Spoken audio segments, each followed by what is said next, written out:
Come, gather round, everyone. Have a seat by the fire. Have some champagne. For on cold, windy nights like this, I like to tell a certain story. A story of beginnings, of endings, and of the things that come between. And as with all good beginnings, we will begin at the beginning.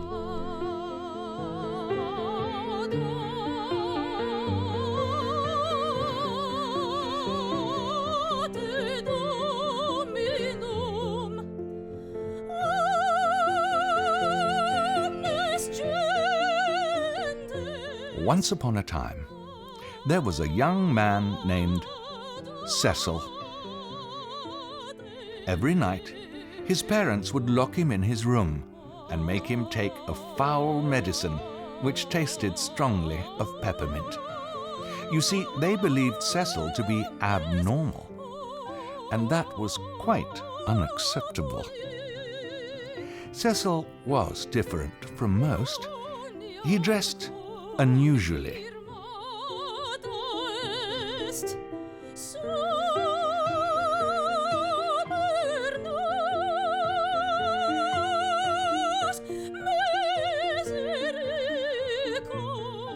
He was very clumsy.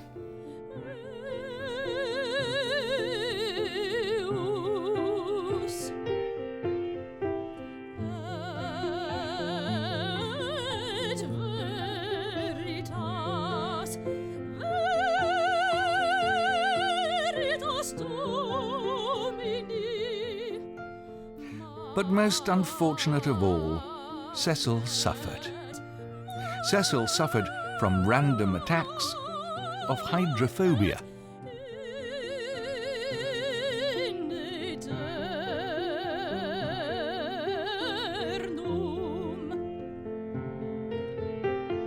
For all these reasons and more, Cecil was treated badly by everyone.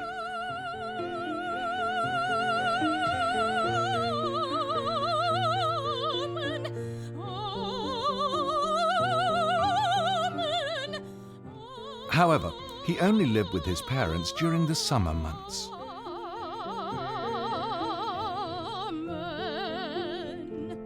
At the beginning of each school year, they sent him to live with his Aunt Clara.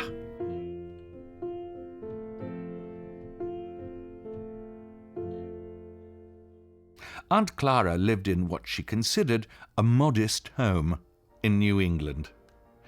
Modest indeed. It was beautiful there, but Cecil dreaded going, for his aunt was even more strict than his parents, and she had a terrible temper, which was directly proportional to the volume of the Mozart she played, compulsively.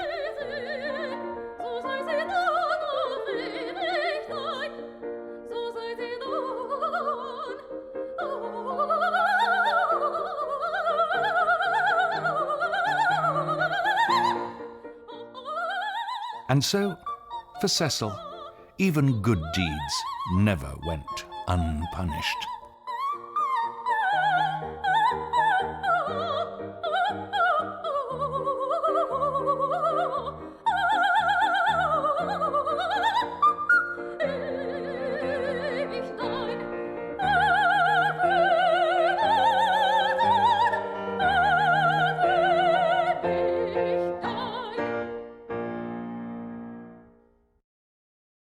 This particular school year would have been like all the rest if something unusual hadn't happened that past spring.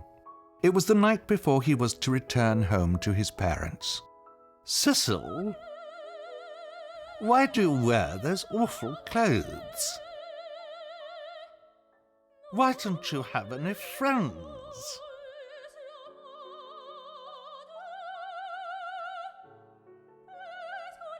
"You are socially inept. Put your napkin in your lap," she said, and then,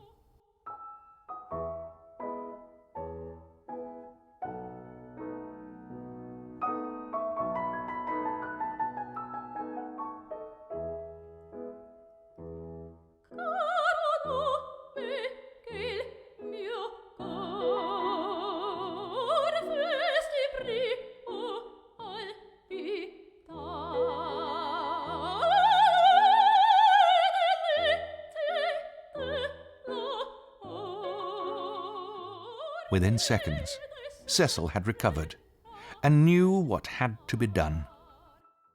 A clandestine trip to the woods with the good shovel. But what next? Oh, please, help yourself to more champagne.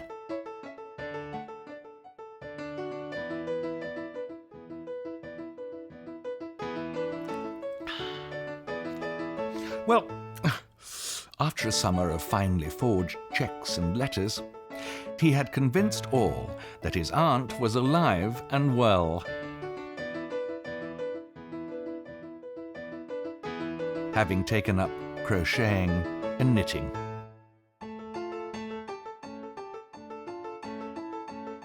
It was pretty cagey of Cecil, he had to admit. Pretty cagey indeed. And so, with a smile on his face, he arrived by bus in the small New England college town.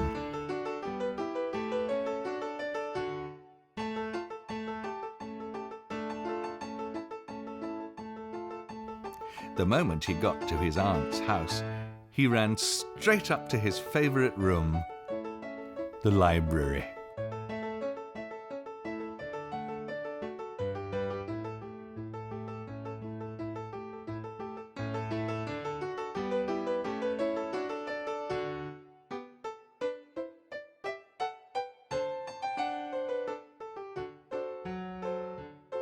He immediately began reading from his favorite book about a psychic detective named Dixie Yetarian. And when the time came for him to take his peppermint-flavored medicine, Cecil just didn't.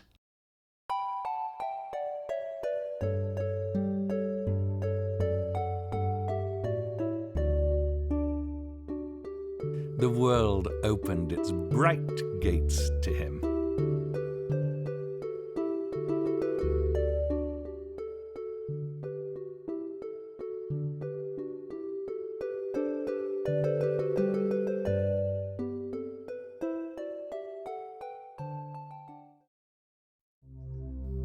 He went divining for fairies in the enchanted woods, unaware that divining does not find fairies.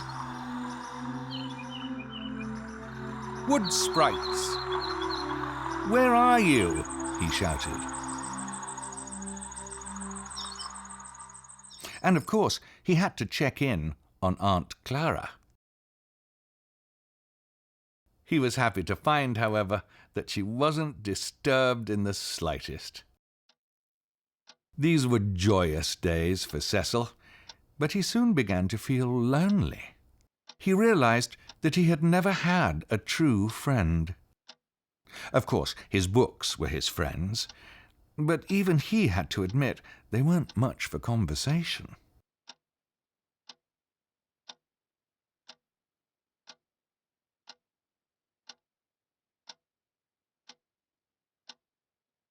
In his lonely musings, he remembered the neighbor boy, Xavier, whom his aunt had always invited over for tea.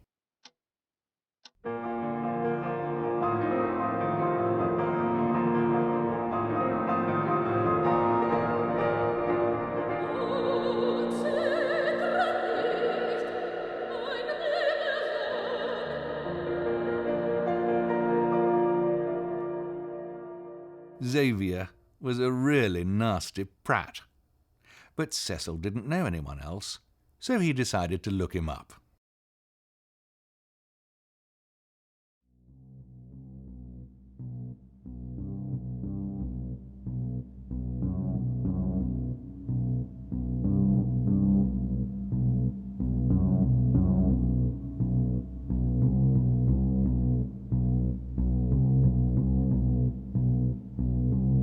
The face that answered the door was very different from the one he remembered. Mentally, he compared the two. Old, new. old. New. Something was different. But it was definitely him.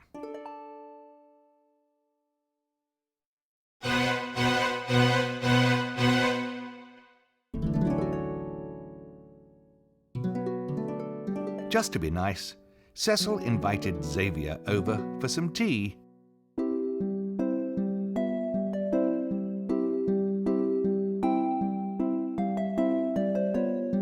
"What's the matter, Cecil?" Xavier asked. "You look different," Cecil said, trying to sound casual. Xavier calmly explained that the family doctor had given him a lobotomy for his rageful and spiteful moods. Now he lived at home, but he liked his changed mind, although he admitted his sense of reality was a little shakier than it had been. For instance, he never fundamentally knew the time. Ever.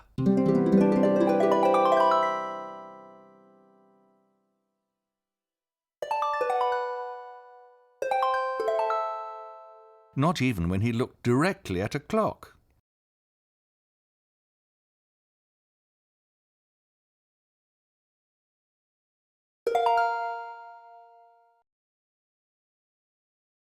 As Cecil listened, he noticed a snotty passer-by give him a queer look. He was used to that. Xavier noticed and said, "Stick up for yourself. Watch."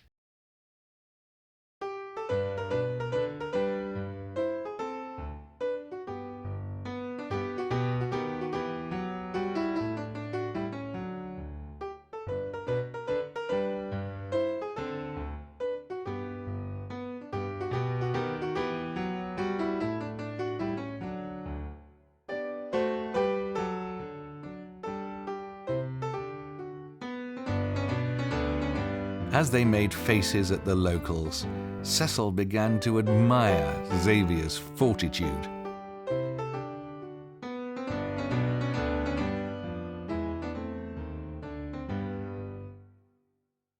Cecil showed Xavier the library.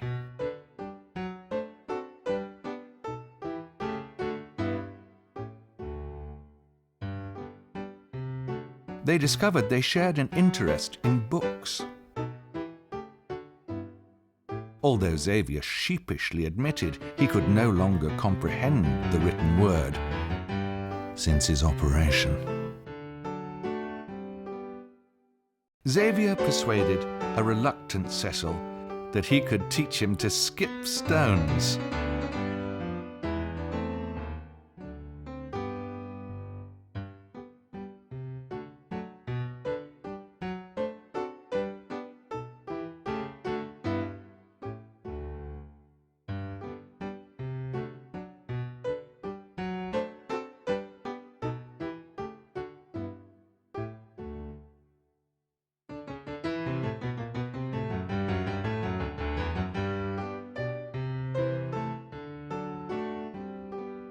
One day, Xavier asked Cecil where his aunt was.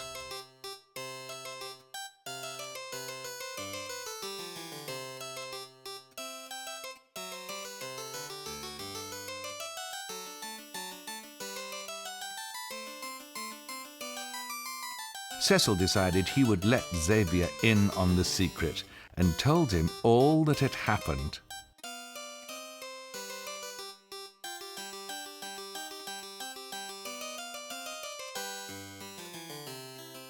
Xavier hesitated, then grinned and said, "That's what I would have done."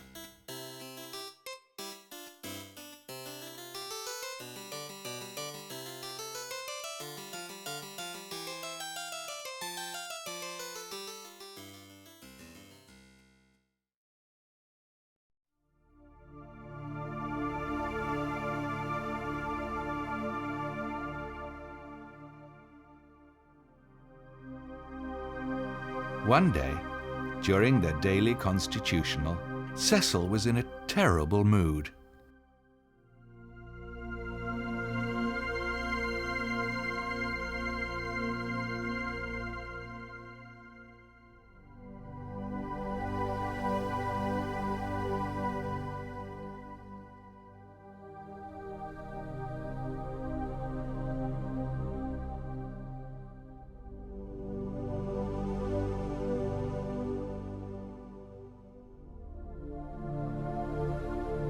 What's wrong? Asked Xavier. I'm completely helpless as a person. I'm a complete fool. What are you talking about? Just watch this, Xavier said.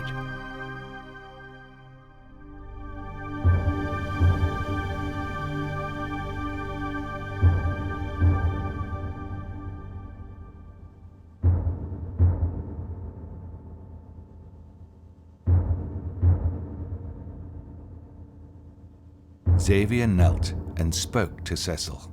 I may be a lobotomy recipient, but I know who I am. Who are you? I'm just a fool. That may be true, but you must find yourself. Get up here.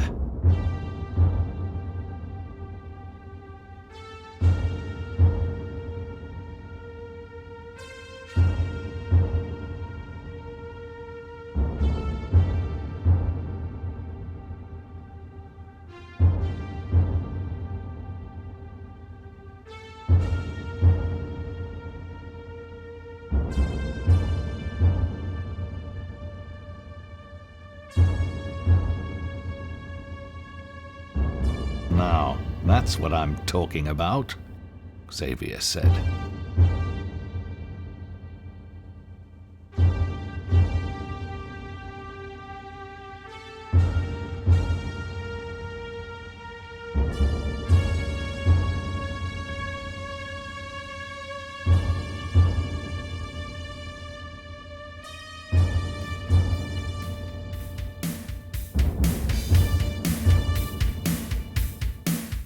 Between Cecil's classes, they were unstoppable.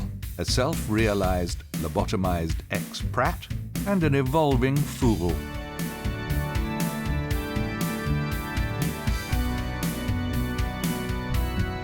While Xavier was absorbed with pictures and martial arts books, Cecil practiced.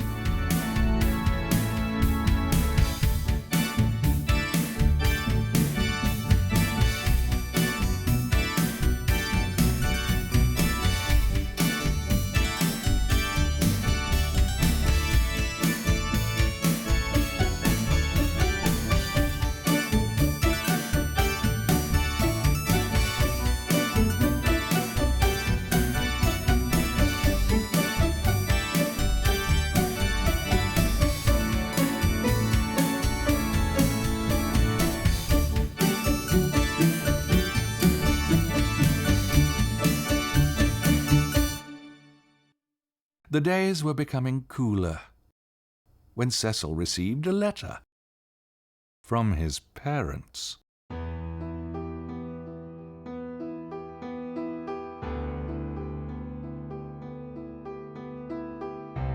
They had discovered his deceit from a torn scrap Cecil had neglected to remove from his wastebasket.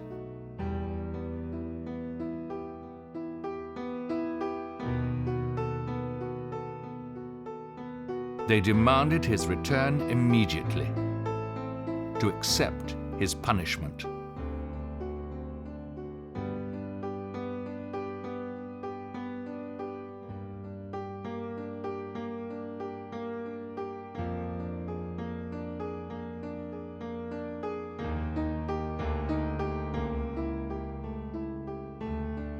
When he told Xavier this, Xavier quietly asked, "What will you do?"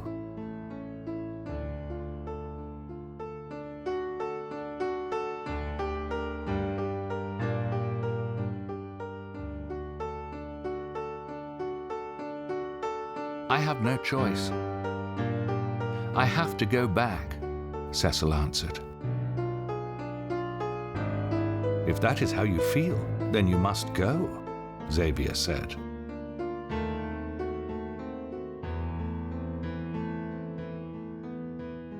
Cecil promised to write. But as his friend walked away, he felt very alone.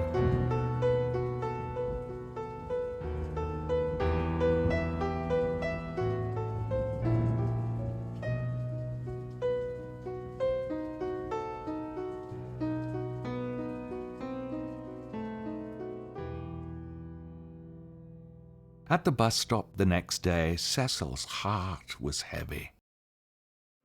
It seemed as though his aunt reproached him from beyond the grave. And his parents would be waiting to lock him up.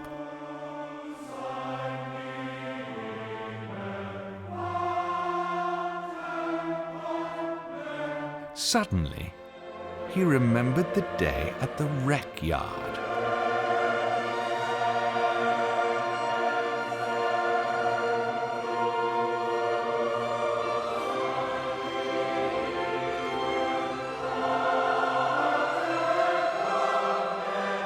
This was his life, not anyone else's. If his parents wanted to start trouble, he'd be ready. That evening, a mysterious letter arrived at the office of the local constable.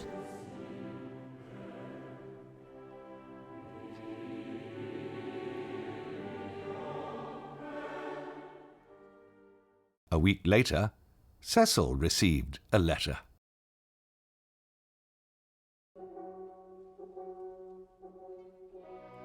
After becoming entangled in a series of legal difficulties, his parents had made him the sole owner of his aunt's estate. Cecil was safe from his parents at last.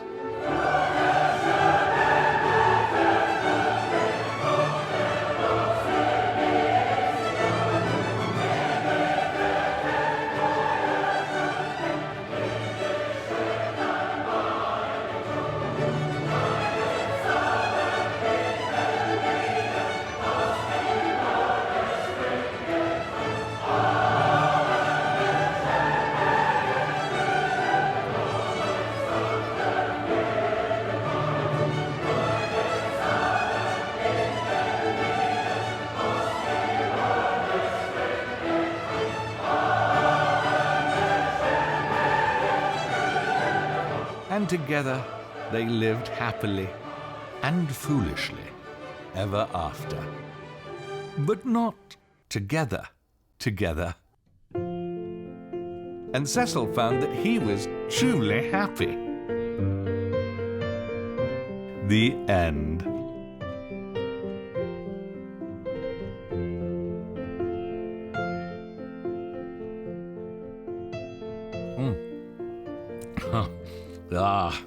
The last of the champagne. Delicious. Délicieux. Tasted not in the least of peppermint. Well, I hope you enjoyed my story. And if you'd like, you're welcome to spend the night. We certainly have enough room. Oh, but don't forget to douse the fire. As for me, I'm off to bed. Good night, my friends. À la prochaine.